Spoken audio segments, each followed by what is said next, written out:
안녕하세요. 오늘도 사연살롱을 찾아주셔서 감사합니다.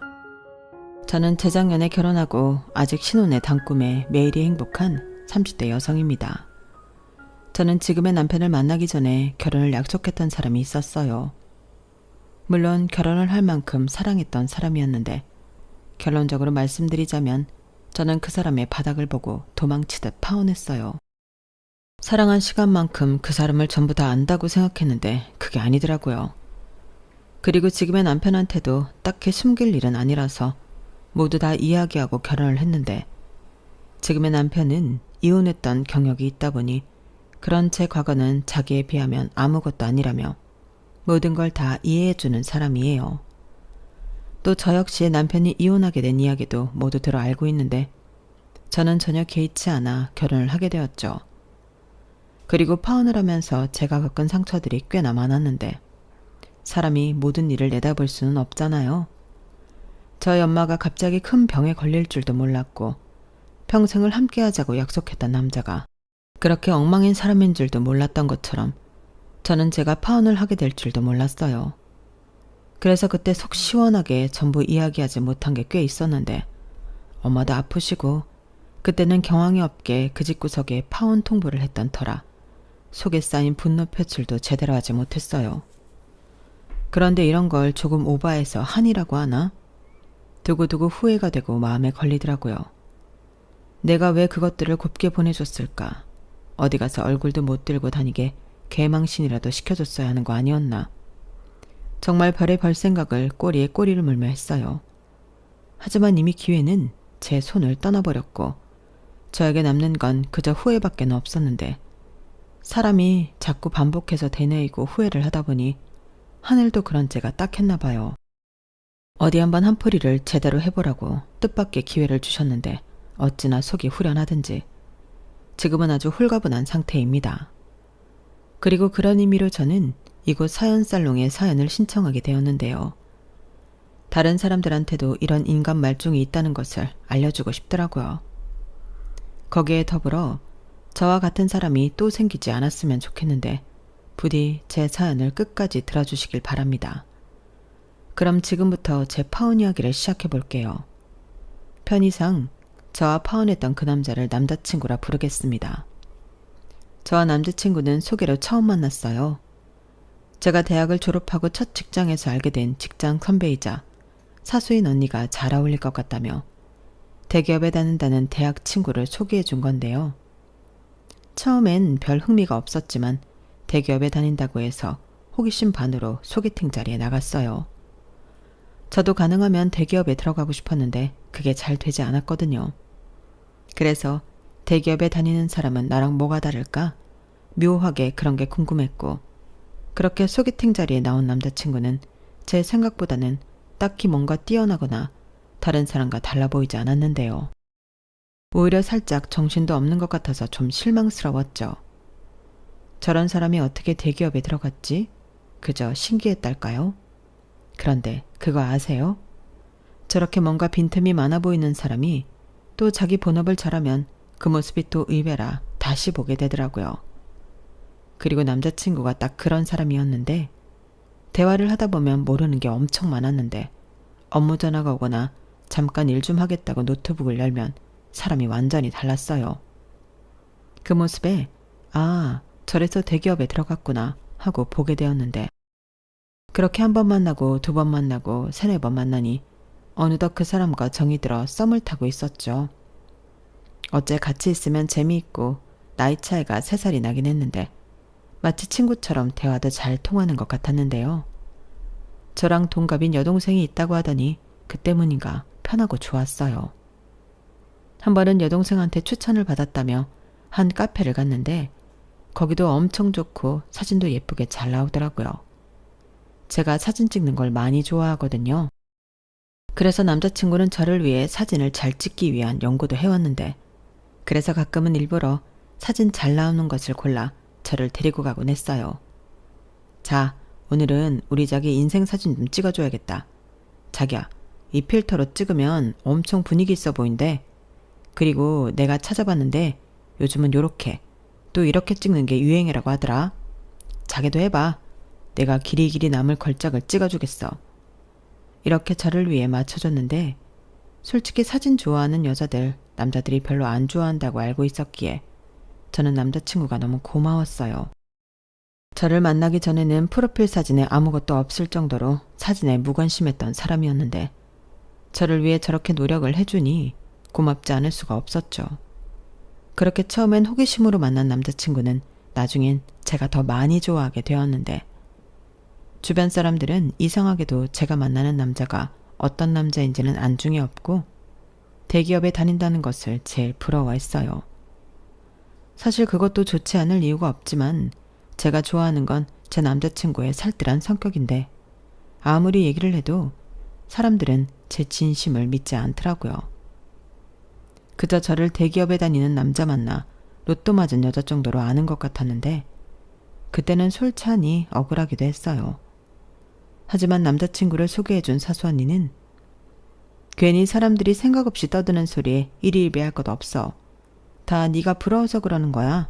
라며 제 기분을 풀어줬는데 저도 그때부터는 사수언니 말처럼 그런 의미 없는 남의 말은 신경 쓰지 않기로 했는데 그들이 보기에 내 남자친구가 괜찮아 보이나 보다. 오히려 좋게 생각했어요. 거기에 아울러 남자친구와 어울리는 여자가 되기 위해 저는 자기계발도 열심히 했는데요. 남자친구는 저희 그런 노력하는 모습을 많이 좋아해줬죠. 사실 나중에라도 저 역시 대기업에 이직할 수 있으면 좋겠다는 생각을 하고 있었거든요.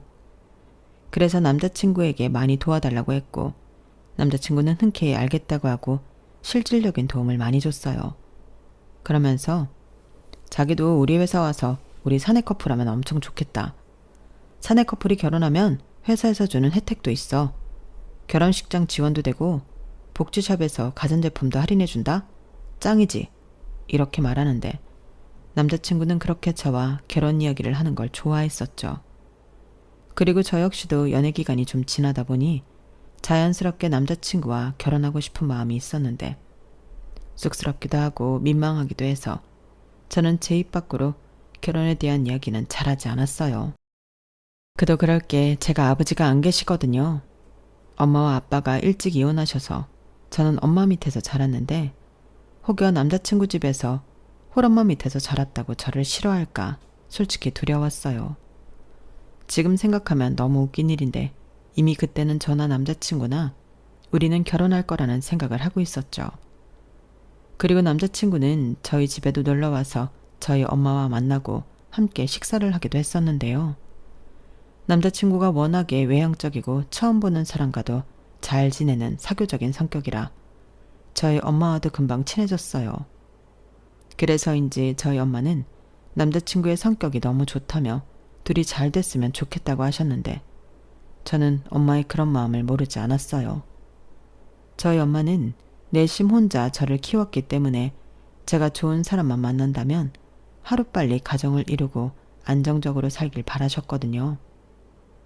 그리고 때마침 남자친구를 보니 그 마음이 더 커지게 되었고 거기엔 남자친구의 안정적인 직장도 한몫한 듯 했는데 어디에 내놔도 남자친구는 남들이 부러워할 사윗감이라고 생각하셨어요. 그러니 저희 엄마도 남자친구한테 엄청 잘해줬는데 남자친구는 그런 대접하는 걸 좋아라 했죠. 뭐 남이 나를 잘 대접해주고 칭찬을 해주는데 싫어할 사람은 없잖아요. 그리고 자기가 예쁨을 받는다고 생각하니 자신감이 뿜뿜했던 건지 남자친구는 곧잘 저희 엄마를 어머니 어머니 하며 잘도 넉살을 늘어놓았는데 갑자기 삭막했던 저희 집이 안락하게 느껴졌어요. 솔직히 제가 살가운 성격도 아니고 애교가 있는 딸도 아니라서 저희 집은 오랫동안 그저 조용한 절간 같은 분위기였거든요. 그러니 저희 엄마는 아들 같은 사이가 생겼다며 정말 많이 좋아하셨는데요. 저도 좋았죠. 그리고 저 역시 넘어야 할 산이 있었는데 그건 바로 남자친구 집에 인사를 가는 거였어요.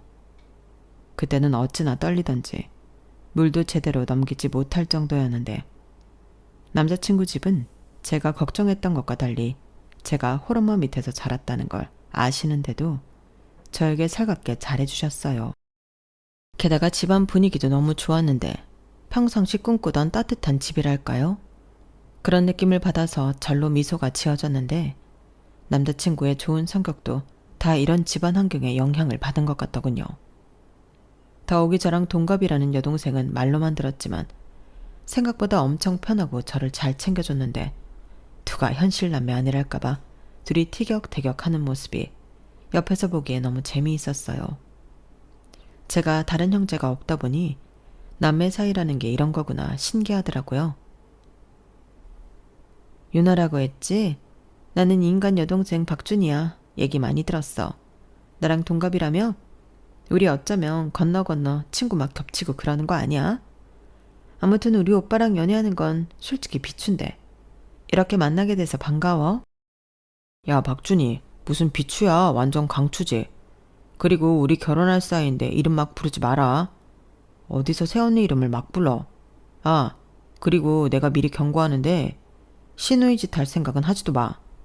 웃기고 있네. 아직 식 안 올렸잖아. 식 올리기 전까지는 내 친구야. 그치, 유나야? 그리고 우리 오빠에 대해 궁금한 건 나한테 물어봐. 본인이 본인에 대해 투명하게 공개했겠어? 내가 진실을 말해줄게. 무엇이든 물어봐. 아, 그럼 우리 집에 시집 안 온다고 하려나? 아우, 시끄러워. 너는 오빠가 모처럼 여자친구를 데려왔는데 왜 이렇게 까칠하게 구니? 그러다 정말인 줄 알고 유나가 믿으면 어쩌려고 그래. 유나야, 제 말 듣지 마. 우리 아들 진짜 괜찮은 애거든? 주변에서도 대기업 다니는 아들이라고 얼마나 자기 딸 소개시켜달라고 난린대. 근데 우리 아들은 유나 너밖에 없다고 하더라. 그래서 여담이지만 좋은 혼처도 많이 놓쳤어. 그래서 내가 너 진짜 어떤 앤지 보고 싶었다. 근데 지금 보니까 너무 예쁘고 참하네. 우리 아들이 왜 그렇게 유나 노래를 했는지 알겠어? 거참 당신은 뭐하러 그런 얘기를 해. 괜히 유나가 오해하잖아. 유나야, 그래봤자 고작 한두 명이었어. 그것도 말만 좀 나왔을 뿐이지 아무 일도 없었다. 그치, 박준호? 아빠도 참 그게 더 수상하거든. 별소리를 다 해. 나보다 유나가 아까운 게 맞지. 봐봐. 유나는 예쁘지 싹싹하지. 그리고 성격도 얼마나 꼼꼼한데. 박준이랑 완전 달라. 아이씨, 왜 자꾸 나를 걸고 넘어져. 그래, 오빠 네 여자친구 짱이다. 됐냐? 됐다 그래. 그렇게 인정해주니까 얼마나 좋아. 그리고 앞으로도 유나 데리고 집에 자주 놀러 올 거니까 잘해줘. 미래에 우리 한 식구 될 사이니까. 알겠지? 그렇게 처음 예비시댁에 방문했을 때 그 자리며 분위기는 참 유쾌하고 좋았어요. 늘 엄마와 둘만 있어 조용한 집과는 다르게 활기가 넘치는데 이런 게 사람 사는 집인가? 그런 생각이 들더라고요.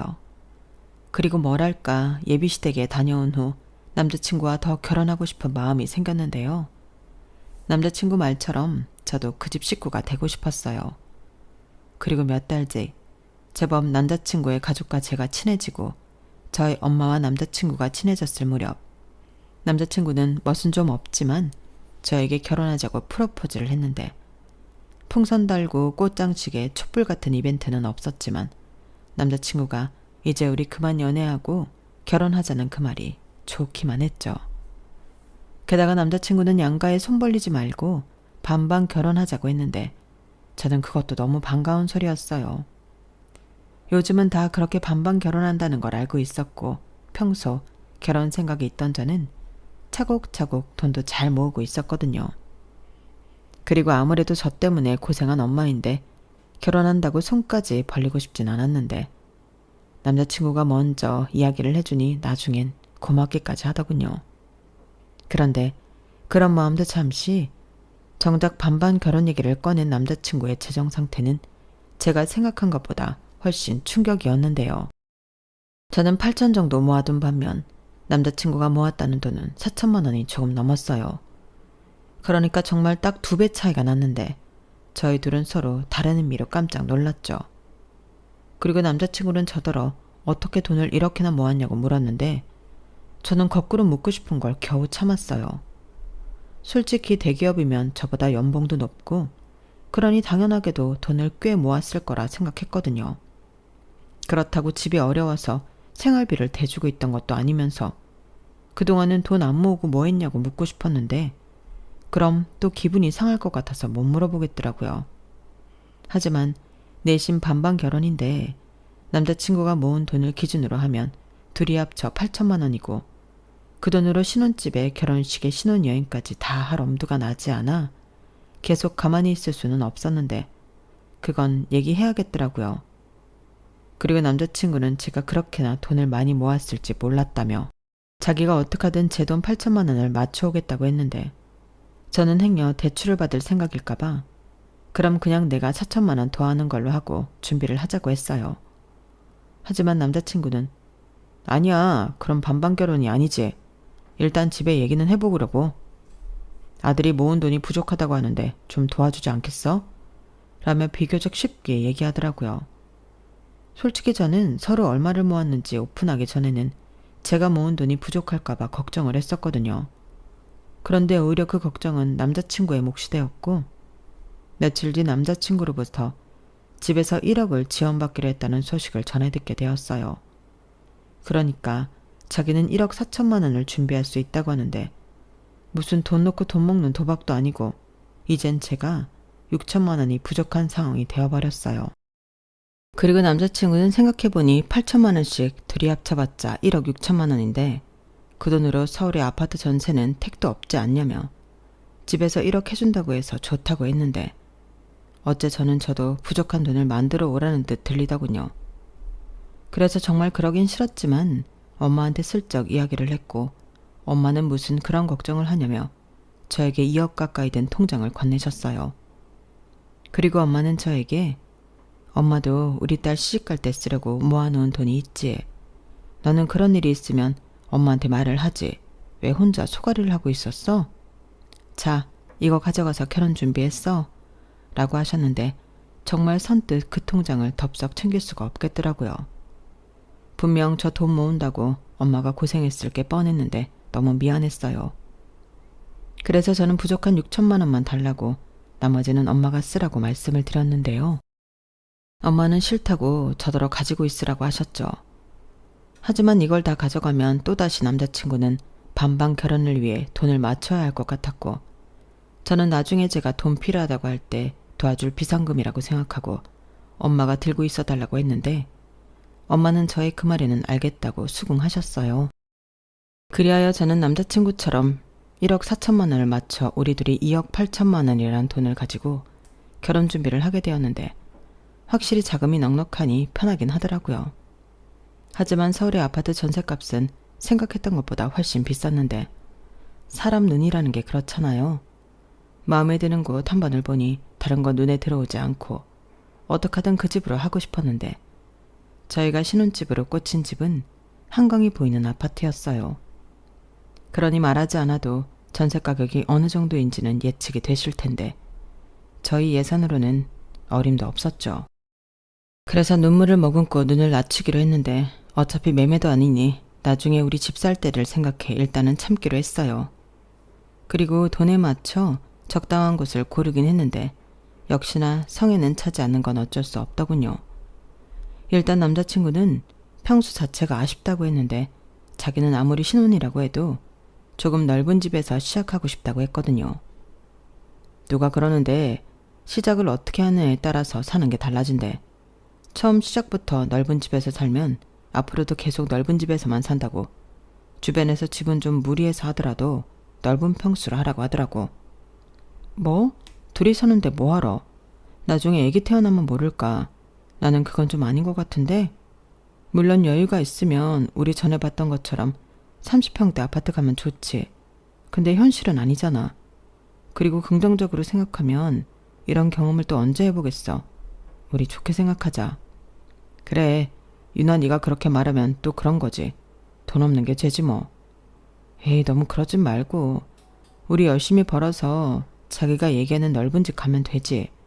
나는 지금 구한 집도 마음에 들어. 아기자기하게 꾸며서 우리 예쁘게 살자.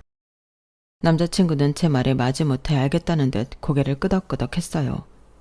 그리고 저희는 상견례를 시작으로 본격적인 예산에 맞춘 결혼 준비를 하기 시작했는데 갑자기 남자친구가 상견례 때도 아무 말이 없던 예단 리스트를 들고 나타나 저를 깜짝 놀라게 했어요. 그리고 그걸 내미는 남자친구도 민망했는지 실실 웃으면서 제 눈을 똑바로 쳐다보지 못했는데 저는 주저하지 않고 바로 말했어요. 이런 문제는 최대한 빨리 해결해야 나중에 뒤탈이 없다고 생각했거든요. 자기야, 우리 반반 결혼하는 거잖아. 근데 왜 예단을 해오라시는 거야? 이렇게 물었는데요. 그러자 남자친구는 제가 이렇게 말할 줄 이미 예상했다는 듯 그게 우리 부모님 입장에서는 1억을 지원해 주는 거니까 예단을 받긴 해야겠더라고. 또 나는 미처 생각을 못했는데 보는 눈도 있고 우리 엄마 아빠 체면도 있잖아. 그리고 내가 다 물어봤는데 예단은 당연히 여자 쪽에서 해오는 게 맞다고 하더라고. 구색은 맞춰야지 라고 하는데 정말 남자친구를 만나면서 그렇게 황당했던 적이 없었어요. 거기에 덧붙인 말도 기가 막혔는데 뭐라고 했는지 아세요? 대신 너무 과하지 않게 적었다고 했으니까 너무 싫은 티는 내지 마. 어차피 시집 오는데 좋게 해서 오면 유나 너도 좋지. 이렇게 말을 했는데요. 언뜻 리스트에 적힌 목록을 살펴만 봐도 명품 가방에 밍크코트, 거기에 비싸다는 로봇 청소기, 뭐 그런 게 다 적혀 있었어요. 도대체 뭐가 과하지 않다고 하는 건지 저는 남자친구를 한참이나 불만 섞인 얼굴로 쳐다봤죠. 그러면서 속으로 이래서 결혼 준비하는 동안 그렇게 죽어라 싸운다고 하는 거구나 그런 생각을 했는데 분명 남자친구는 아무 말도 하지 않았지만 물러설 기미는 보이지 않았어요. 오히려 그런 태도에 예단은 꼭 받겠다는 굳은 의지가 느껴졌는데 제 입장에서는 보태준 돈도 있으니 당신들도 본전은 뽑아야겠다는 소리로밖에는 들리지 않았어요. 그래서 아닌 건 아니니 저는 제가 먼저 남자친구에게 아무리 생각해도 똑같이 반반 돈에서 결혼을 하는데 이 목록은 과해도 너무 과하다고 저는 남자친구 편에 그 예단 리스트를 돌려보냈어요. 그리고 당연한 소리지만 남자친구 얼굴은 딱딱하게 굳었는데요. 저 역시 마음이 좋진 않았죠. 그리고 그 뒤 한 3일 정도는 누가 먼저랄 것도 없이 서로 연락도 하지 않고 보이지 않는 신경전을 벌였는데 그 순간은 결혼이고 뭐고 우리가 어떻게 될지 가늠할 수 없게 되었어요. 지금이야 어차피 파혼할 인연이었는데 그럼 그때 했으면 좋지 않았을까 그런 생각도 들지만 그때는 그 예단 문제만 해결되면 결혼할 수 있다고 생각해서 제 속만 끓이고 있었어요. 그리고 그런 시간이 얼마 동안 더 지속되다 보니 보다 못한 저희 엄마가 걱정스러운 얼굴로 왜 그러냐 물으셨는데 처음엔 엄마까지 걱정시키고 싶지 않아서 아니라고 아무 일도 없다고 거짓말을 했죠. 하지만 말만 아니라고 하면 뭐 하나요? 이미 제 얼굴 표정은 그게 아니었는걸요. 그러니 엄마는 없긴 뭐가 없어. 네 얼굴에 다 써있다. 왜? 박서방이랑 싸웠어? 무슨 일인데? 엄마한테 말해봐. 라고 저를 추궁하셨고 저는 어차피 숨길 수도 없을 것 같아 그냥 있는 사실을 모두 이야기하기로 했어요. 싸운 건 아니고 반반 결혼인데 예단을 해오라고 리스트를 보냈잖아. 근데 그 목록이 어마어마해. 못해도 4, 5천은 들겠던데? 그래놓고 뭐? 과하지 않게 적었다고? 그럼 과하게 적으면 어떻게 되는 거야? 그냥 1억 받은 거 돌려주라고 할까봐. 그냥 대출받아서 이자 내는 게 더 싸겠어. 라고 모든 사실과 제 마음을 모두 털어놓았는데 확실히 속은 시원하더군요. 그리고 엄마는 제 말을 다 듣고는 별것도 아니라는 듯 저더러 그런 문제가 있으면 진작에 말을 하지. 뭐하러 속을 끓이고 있어. 그냥 예단해서 가. 너 어차피 엄마가 준 돈 다 안 받아갔잖아. 돈이 없는 것도 아닌데 뭘 고민해. 그냥 좋게 해드린다고 해. 라고 하셨는데 그래도 그렇게는 제가 손해보는 것 같아서 싫다고 했어요. 그러자 엄마는 어차피 너 그거 안 해가면 시집가서도 평생 그 말 듣고 살아야 한다. 예단도 안 해온 며느리라고 시집살이 시키시면 어쩌려고 그래. 그냥 해달라는 대로 해가서 생색이나 내고 살아. 그게 현명한 거야. 어차피 넣어주려고 모아둔 돈인데 아껴서 뭐하게. 라고 다시 한번 저에게 예단을 해가라고 하셨는데요. 엄마는 쐐기라도 박듯 저에게 당신은 예단이 아니고 우리 딸 좀 잘 봐주세요 하는 뇌물이라고 생각하겠다고 다시금 통장과 도장을 꺼내 제 손에 쥐어주셨어요. 그리고 통장은 제가 빼간 6천을 뺀 나머지 1억 4천여만 원이 들어있었는데 예단은 하고도 남을 돈이었죠. 결국 저는 저희 엄마의 끈질긴 설득 끝에 남자친구에게 예단을 해가겠다고 이야기했어요. 그러니 다시 그 리스트를 가지고 오라고 해서 견적을 내봤는데 정확히 5,279만 원이 나오더군요. 그 숫자를 확인하는데 저도 모르게 헛웃음이 나왔어요. 1억을 보태주고 5천만 원 넘게 뜯어가시면 그게 1억을 보태준 게 맞는 걸까요? 그래도 뭐 다들 이 정도는 해간다고 하니 저는 내키지 않았지만 그 예단들을 준비하겠다고 했는데 처음 좋았던 시부모님의 이미지는 다 깨진 뒤였어요. 하지만 겉으로는 여전히 유나야 하시며 저를 친근하게 부르셨는데 그때는 어떤 모습이 진짜일까 경계심만 생기더군요. 거기에 저랑 동갑이었던 예비신우는 뭐가 그렇게 바쁜지 도통 볼 수가 없었는데요. 정말 신기하게도 예단 문제가 해결되니 아무 일도 없었다는 듯 남자친구는 다시 사랑꾼이 되었어요. 다행히 예비시댁도 바라던 예단을 다 받게 되어 불만이라는 게 사라진 건지 그 뒤로는 아무런 태클도 걸지 않았는데 그때부터는 결혼 준비가 일사천리로 진행이 되었어요. 한동안 신경전을 벌이느라 준비가 멈췄으니 바쁘더라고요.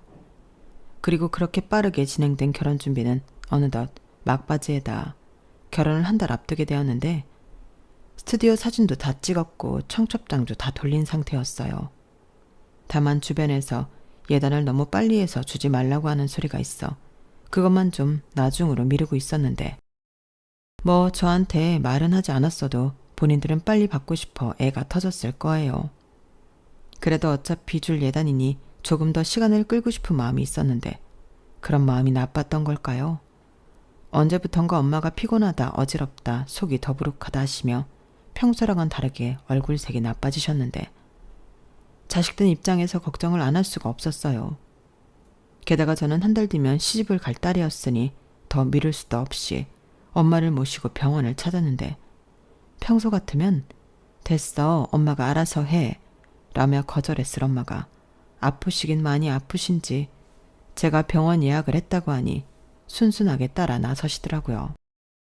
그리고 엄마는 그렇게 따라간 병원에서 간암 상기 판정을 받으셨는데 그때는 하늘이 무너지는 기분이었어요. 한 달 뒤 결혼을 앞두고 있는데 엄마가 암이라니 갑자기 앞이 캄캄해졌는데 저희 엄마도 마찬가지였죠. 하지만 애써 당신은 괜찮다고 저는 결혼 준비만 생각하라고 웃으며 말씀하셨는데 그땐 도저히 눈물을 참을 수가 없었어요. 그러자 엄마는 울긴 왜 울어? 엄마 멀쩡해. 엄마 치료 잘 받을 거고 우리 딸 결혼식에도 참석할 거야.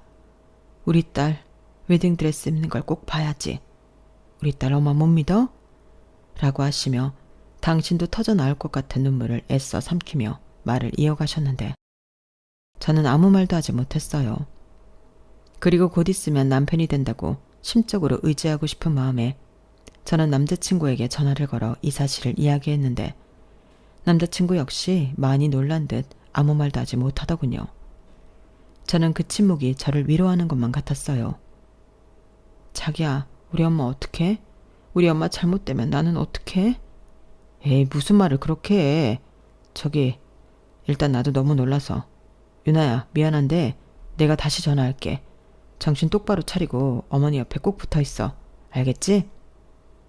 이렇게 정신없이 전화를 끊은 남자친구였는데 몇 시간이 되지 않아 예비시댁에서 아주 난리가 났다 하더라고요. 아무래도 저희 엄마 검사 결과 때문에 집안이 뒤집어진 것 같았는데 저는 그래도 사돈이라고 많이 놀라시고 걱정하시나 보다 라고 생각했다가 어이없는 소리를 듣게 되었어요. 전화를 하겠다는 남자친구 대신 예비 시어머니가 당신 아들 전화로 저에게 전화를 하셨는데 저는 당신도 놀라서 저에게 전화를 하신 줄 알았어요. 하지만 제가 듣게 된 말은 아무리 엄마가 죽을 병에 걸렸다고 해도 해오기로 한 예단은 차질 없이 준비해야 한다면서 병원비 쓴다고 돈 빼돌릴 생각을 하지 말라고 했는데 저는 제 귀를 의심했어요. 어머니, 지금 뭐라고 하셨어요? 지금 저희 엄마가 아프신데 어머니는 예단 걱정을 하시는 거예요? 제가 병원비 때문에 예단 다 못해갈까 봐? 아우, 너는 무슨 말을 해도 똑같은 소리를 그렇게 정없이 하니? 예단은 너희 엄마 아프시기 전에 이미 하기로 한 거잖아. 너 그거 약속이다? 시집도 오기 전에 약속 어기는 며느리 될 거야? 그러게, 내가 준비되는 대로 예단 보내라고 했지? 왜 말을 안 들어서? 어머니! 어머, 나 귀 안 먹었어? 왜 소리를 지르니? 저하고 난 얘기했다. 너는 예단 준비나 잘해서 못해도 이번 주까지 보내. 안 그러면 이 결혼 못한다. 저는 이 결혼 못한다는 예비 시어머니 말에 그냥 이 결혼을 안 하는 게 낫겠다는 생각을 했어요. 아무리 사돈이라고 하지만 어머니는 괜찮냐. 이 말이 먼저 나와야 하는 거잖아요. 그래서 파혼을 통보하려 남자친구에게 만나자고 했어요. 다음날 바로 엄마가 병원에 입원하기로 했기 때문에 시간이 없었거든요. 그러자 제가 무슨 말을 할지 전혀 모르는 남자친구는 저를 만나러 저희 집 근처까지 왔고 말로는 어머니가 아프시니 얼굴 뵙는 건 다음으로 미루겠다며 자기도 저에게 할 말이 있다고 했는데요. 저는 설마 이 남자도 나에게 파혼을 하자고 하는 걸까 궁금해서 먼저 말해보라고 했어요. 그러자 그 입에서 터져나온 말은 저를 더 이상 인간으로서 존재하지 않게 만들었는데요. 유나야, 오해는 하지 말고 들어. 우리 그냥 이참에 신혼집 계약한 거 파기하자. 내가 집주인한테 장모님 아프시다고 그래서 돈 필요하다고 사정해 볼게. 그리고 우리는 장모님 집에 신혼살림 차리면 딱이지 않아? 뭐가 딱이라는 거야? 왜 신혼살림을 우리 집에 차려?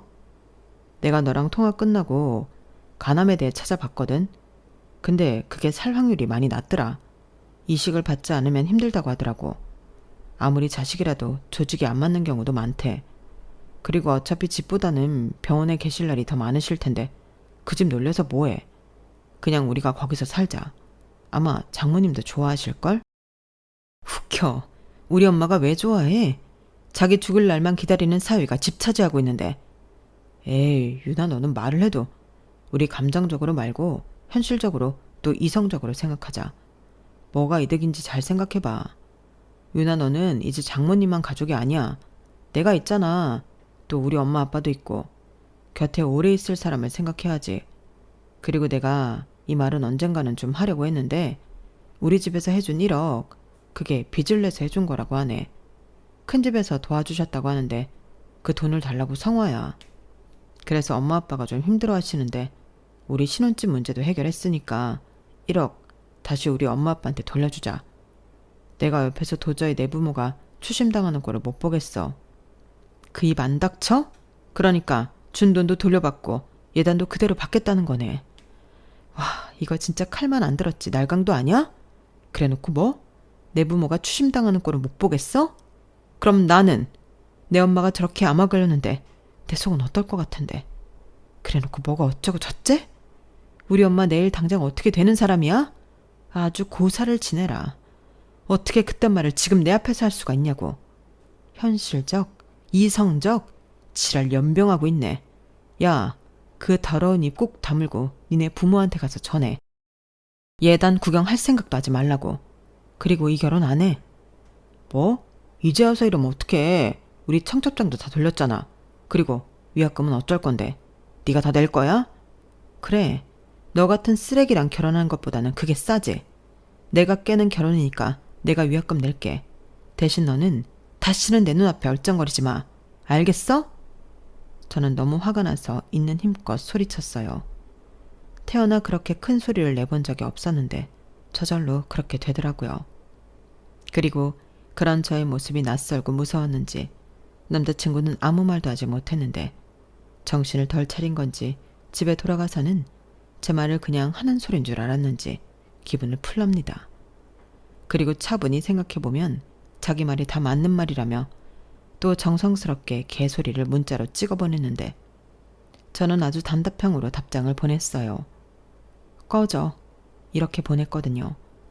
그리고 그 번호도 차단하고 제 손으로 손수 예약했던 비행기며 결혼식장, 기타 등등 모두 취소했는데 그제야 이 인간과 그 집구석 사람들이 제가 한 말이 허언이 아니라는 걸 알게 되었어요. 그리고 남자친구는 회사까지 저를 찾아와 잘못했다고 빌었는데 저는 다시 한번 나타나면 그 위약금 청구할 거라고 겁을 확 줘버렸죠. 그냥 내 인생에 다시는 볼일 없게 하라는데 그게 그렇게 어렵냐. 저는 또 이성줄을 놓고 말았는데 그때는 제정신으로 있기가 힘들 때였어요. 그래서 회사에 휴직계도 내고 엄마 병간호에 매달리기로 한 저였는데 그때는 제 남은 인생을 엄마한테 준다고 해도 기꺼이 줄 수 있을 정도로 간절했어요. 가족이라고는 세상에 엄마 한 사람뿐인데 엄마가 없어진다면 제가 없어지는 것 같았거든요. 그리고 엄마는 제가 파혼한 사실을 수술 뒤에 알게 되셨는데 자기 때문에 그렇게 된 거냐고 미안해 하셨고 저는 엄마 덕에 똥을 피할 수 있어 다행이라고 말했어요. 사실 그 말이 진짜거든요. 만약에 엄마가 아프지 않았다면 그놈의 그런 밑바닥을 어떻게 볼 수 있었겠어요. 분명 예정대로 결혼을 했어도 그런 못돼 먹은 이기적인 심보에 저는 이혼을 했을 거라 장담하는데 그 후로는 엄마와 저는 병을 이긴다는 마음으로 하루하루 버티고 극복하며 함께 있었어요. 때론 힘들어하는 엄마를 보며 대성통곡하고 울기도 했고 둘이 꼭 붙어 지내는 추억도 만들었는데요. 아무리 한 집에 살았어도 그렇게 같이 붙어있던 적이 없었거든요. 그리고 그런 마음으로 견디고 이겨내며 지내다 보니 어느덧 시간은 제법 흘러 엄마는 퇴원을 할 수 있게 되셨는데요. 병원에서도 이런 케이스는 잘 없다며 따님이 극진하게 간호를 한덕인 것 같다고 하셨어요. 그리고 저는 어떡하든 살겠다는 엄마의 의지였다 생각하는데 그렇게 퇴원 후 조금씩 일상을 찾아간 저희 모녀는 엄마가 아프기 전보다 사이가 훨씬 돈독해졌어요. 친구처럼 농담도 하고 병실에서처럼 집에 와서도 꼭 붙어 잠을 잤는데 어릴 때 맡았던 엄마 냄새가 아직 남아있더라고요. 그 냄새가 어릴 때는 엄마가 일하느라 바빠서 저에게 늘 그리운 냄새였는데 매일같이 그런 엄마의 냄새를 맡을 수 있으니 저는 거꾸로 지금이 너무 편했어요. 그렇게 저희 모녀는 완치 판정을 받는 그날까지 함께 싸우겠다는 의지를 다지며 매일 조금이라도 더 행복하려 노력했는데 그 사이 저는 회사에도 다시 나가고 제 일상을 완전히 회복했죠. 회사에서도 제가 파혼하고 엄마 병간호를 한다는 사실이 알려져 저를 걱정해주는 사람들도 많았는데 그때는 참 감사한 마음이 들었어요. 이렇게 가족이 아닌 남도 걱정해주고 응원해주는 것을 하마터면 진짜 가족이 될 사람한테는 받지 못했다니. 아무리 생각해도 파혼은 정해진 답이나 마찬가지였어요. 그리고 그때까지 상황 판단이 잘 안 됐던 사수 언니는 다소 걱정스러운 얼굴로 저에게 자초지정을 물었고 저는 저 언니도 몰라서 그런 놈을 나에게 소개했겠거니 하는 생각에 제가 파혼을 하게 된 경위를 설명했어요. 그러자 마치 제가 거짓말을 한다는 듯 믿을 수 없다는 얼굴이었는데요. 참 희한한 건 그 이후로 그 사수 언니와 저는 멀어진 사이가 되었어요. 뭐 어쩔 수 없는 일이었죠. 사실 파혼한 남자친구와 엮여있는 사람이라 잘 지내는 것도 꽤 불편하다 생각했거든요. 그리고 저는 이렇게 된 거 이직을 하는 것도 나쁘지 않을 것 같다는 생각을 품게 되어 이직 준비를 하게 되었고 참 아이러니하게도 대기업 남자친구와 어울리는 사람이 되려 준비한 것들이 이직에 굉장히 많은 도움이 되었어요. 그래도 그놈이 허당은 아니었는지 옆에서 해준 어드바이스가 꽤 쓸모 있더라고요. 그래서 저도 이젠 대기업에 다니고 있는데 다행히 그놈이 다니는 회사는 절대 아닙니다. 하지만 제 삶의 질이 좋아진 건 확실한데 저희 엄마도 열심히 병원에 다니며 치료에 전념한 끝에 재작년에 완치 판정을 받으셨어요. 3기에서 완치까지 그 5년이 마치 50년처럼 느껴진 하루하루였는데 엄마가 완치 판정을 받던 날 얼마나 많이 기쁨의 눈물을 흘렸는지 모릅니다. 그리고 암이라는 게 아무리 완치 판정을 받았다고 해도 재발할 수 있는 고약한 놈이라 더 열심히 건강관리를 하며 병원에 정기적으로 다녀야 했는데 사람의 인연은 참 알 수가 없어요. 제 지금 옆에 있는 남편이 그 병원에 근무하는 의사 선생님이거든요. 제가 엄마 덕에 병원 생활을 오래 하고 또 통원한다고 병원에 자주 오니 그런 기가 막힌 인연도 만날 수 있게 되었어요. 저희 남편은 내과의로 가끔 외래진료를 볼 때만 만날 수 있었는데 그렇게 인연을 키워오다 서로 좋은 감정을 갖게 되었어요.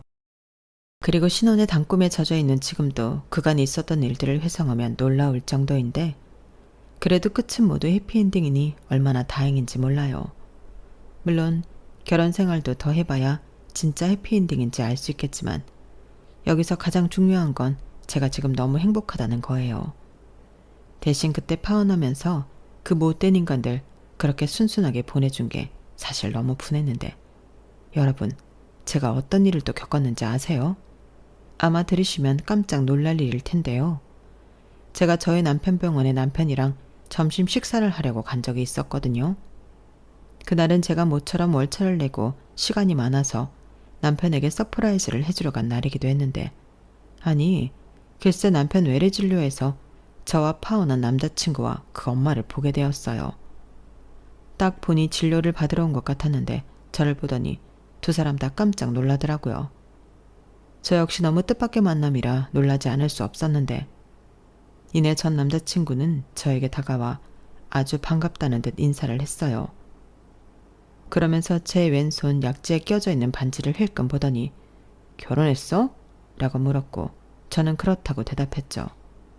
그런데 이 남자가 굉장히 아쉬운 얼굴 하는 거예요. 사실 저를 다시 만나고 싶어서 수소문을 하고 있었다나요? 그 말을 듣는데 진짜 소름이 돋았고 자기는 저랑 파혼하고 결혼했다가 이혼을 했답니다. 이유는 궁금하지 않아 묻지도 않았는데 자기 입으로 성격 차이래요. 그래놓고 유나 너만한 애가 없는데 그땐 내가 너무 어리석었어. 나 진짜 반성 많이 했다.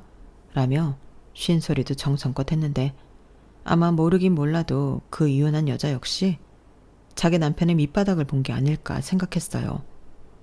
그리고 진료를 마친 남편이 나왔을 때는 예상하지 못한 제 등장에 남편이 많이 반가워했는데요. 저를 보자마자 여보 여기까지 웬일이야? 그새 나 보고 싶어서 왔어? 라며 다정하게 다가왔어요. 이미 병원에서는 저희 남편이 아내 바보로 유명해서 간호사 선생님들도 다 알거든요. 그래서 몇몇 간호사 선생님들이 저를 보고 인사도 하셨는데 그제야 사태 파악이 끝난 저의 파혼한 전 남자친구와 그의 엄마는 벙찐 얼굴이었어요. 꽤나 충격을 받은 듯한 얼굴이었는데 옆에서 남편이 무슨 일이냐고 저에게 묻더라고요. 조금 전 자기한테 진료를 받은 모자지간과 제가 함께 있으니 꽤 궁금한 듯 보였는데요. 저희 남편이 저에 대한 것에는 오지랖이 좀 넓은 편이라 저는 있는 사실대로 말해줬어요. 그러자 그걸 듣는 남편도 놀라고 전 남자친구도 놀랐는데 저만 아무렇지 않았어요. 오히려 너무 재미있더라고요. 그리고 어쩐지 저를 원망하는 눈으로 보는 듯한 옛 예비 시어머니는 한눈에 봐도 어디가 많이 아픈 듯 얼굴이 많이 야위었는데 나중에 집에 와서 남편에게 드리니 개인정보라 다는 말해줄 수 없지만 위암에 걸려 꽤나 힘든 시간을 보내고 있다고 알려졌어요. 전이도 빠른 편이고 암세포 자체가 수술을 해도 완전히 제거를 할 수 없는 곳에 분포되어 있어. 지금은 항암밖에는 방법이 없는데 어렵네.